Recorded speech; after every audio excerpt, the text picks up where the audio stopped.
में लिखा भी है कि कोई भू माफिया से आपका कोई टकराव हो रहा है, क्या कहेंगे? मैं देवेंद्र तिवारी, अध्यक्ष भारतीय किसान मंच एवं भारतीय गौ सेवा परिषद। मेरा टकराव नहीं है। माननीय मुख्यमंत्री जी का लगातार कहना है कि भू माफियाओं के खिलाफ एवं खनन माफियाओं के खिलाफ एक बड़ा अभियान जब से माननीय मुख्यमंत्री जी उत्तर प्रदेश में मुख्यमंत्री हुए लगातार चल रहा है।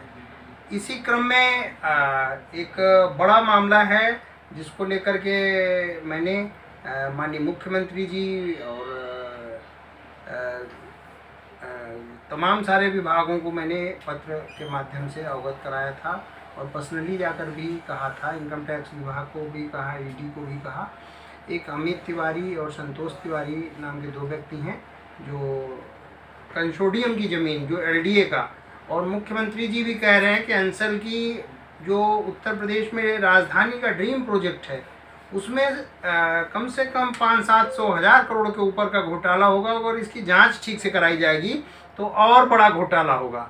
जब से मैंने प्रत्यावेदन दिया है लगातार वो बौखलाए हुए हैं और अनर्गल बातें कर रहे हैं। कभी किसी को भेज के कुछ धमकवाना है, कुछ करना है। लेकिन मैं आप मीडिया के सामने कहना चाहता हूँ कि हम किसान हैं, किसान किसी चीज़ से डरने वाले नहीं हैं। हाल में ही फिर उन्होंने करीब 10 से 15 करोड़ की ज़मीन कंसोर्डियम की फिर से उन्होंने 1 करोड़ रुपए दिखाकर बेची और किसान के खाते में 1 रुपया भी नहीं गया। तो ये एक बड़ी जालसाजी के तहत वो कर रहे हैं। और मुझे जो सूत्रों के हवाले से पता चला है वो ऑन पेपर, इतने सारे पेपर्स मैंने एक डॉक्यूमेंट्स उनका रख रखा है। आप बताइए, एक साइकिल किसी को कोई गिफ्ट नहीं देता है, लेकिन ऐसे एक व्यक्ति वो हैं अमित तिवारी और संतोष तिवारी जिन्हें लोग लैंड क्रूजर गिफ्ट कर रहे हैं। ये एक बड़ा विषय है और भ्रष्टाचार को लेके इस कदर बढ़ा हुआ है कि मुख्यमंत्री जी जहां लगातार सभी शासन प्रशासन के लोगों को निर्देशित कर रहे हैं कि भ्रष्टाचार के खिलाफ कठोर कार्रवाई होनी चाहिए। हाल में ही मैंने जब से प्रत्यावेदन दिए हैं सब जगह पूरी तरह से पूछताछ जारी है और इनकम टैक्स से लगा के ईडी एवं अन्य विभाग सभी एक्टिव हो गए हैं और लगातार कार्रवाई पूरी तरह से चल रही है। और ये दोनों लोगों का पूरा एक संचालित रैकेट है। पता चला है कि ये बाहर भी इन लोगों ने होटल बनाए हैं। अयोध्या में भी तमाम जमीन अधिकृत तरीके से फर्जीवाड़ा करके लिया है। और लखनऊ का तो पूरे कंसोर्डियम के जो मेंबर्स थे SC ST वाले, उनका पूरी ज़मीन बेचकर ये खा गए हैं। और अभी भी सैकड़ों बीघे ज़मीन पर इन लोगों का अवैध कब्जा है और ये उस ज़मीन को बिना किसान को पैसा दिए हुए, बिना अंचल को बताए हुए बेच करके एक बड़ा घोटाला कर रहे हैं, जिससे राजधानी सहित माननीय मुख्यमंत्री जी की भी छवि खराब हो रही है। ये ब्लॉक प्रमुख हैं। इन्होंने उस समय क्या अपना 16 में इनका क्या स्टेटस था फाइनेंशियल, उसकी जांच करने के लिए भी मैंने कहा है। और इनकी जो हैसियत प्रमाण पत्र है वो 1 करोड़ के आसपास का इन्होंने कुछ बनवा के दिया है, जो लगाया है कई जगह।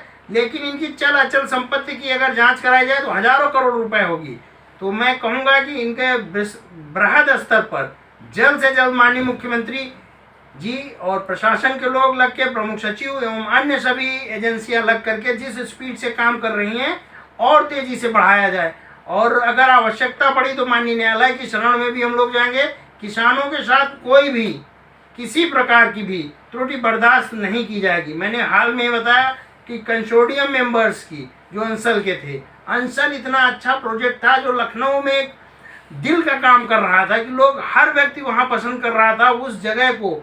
इतनी सारी लोगों के खिलाफ FIR हुई, लेकिन इस व्यक्ति ने जो सबसे बड़ा घोटाला किया कि कंसोर्डियम की ज़मीनों को SC के नाम जो थे उनकी ज़मीनें बेच करके करोड़ों करोड़ रुपए इन लोगों ने घपला किया और बैंकों में बिना उन लोगों की प्रेजेंस के, उनके हस्ताक्षर जो अंगूठा लगाते उनसे दस्तखत करवा के। और आज भी मुझे सूचना मिली कि अब उन्हें अपने यहाँ भिटौरा जो इनका पड़ता है आवास, वहाँ पर बुला के उनको दस्तखत की ट्रेनिंग दी जा रही है। वो बेचारे किसान परेशान हैं, वो लगातार हमसे संपर्क कर रहे हैं कि हमें बहुत प्रताड़ित किया जा रहा है, लेकिन वो खुल के नहीं बोल सकते हैं कि ये लोग बहुत ही क्रिमिनल एवं सोरेपुस्त और ज़बरदस्त हैं। आप समझ सकते हैं, जो अंसल जैसे इतने बड़े प्रोजेक्ट पर हजारों करोड़ का घोटाला कर सकता है, वो गांव गरीब किसान का क्या हाल कर रहा होगा। इसलिए सरकार से मेरा निवेदन है कि इसको एक निर्धारित समय तय कर दी जाए।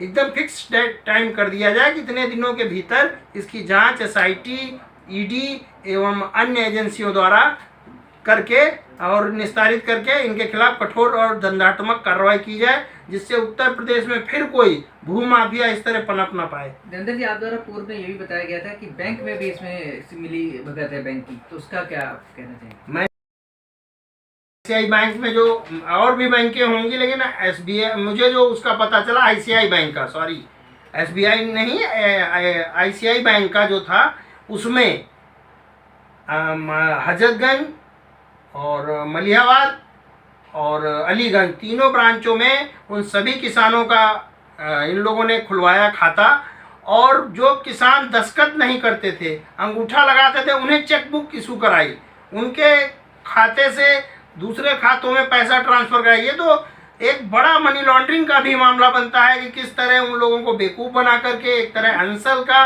करोड़ों करोड़ रुपए बर्बाद करके और किसानों का एक साथ धोखाधड़ी करने का भी मामला है। इसमें बैंक के भी जो अधिकारी हैं उनके खिलाफ भी कठोर कार्रवाई होनी चाहिए।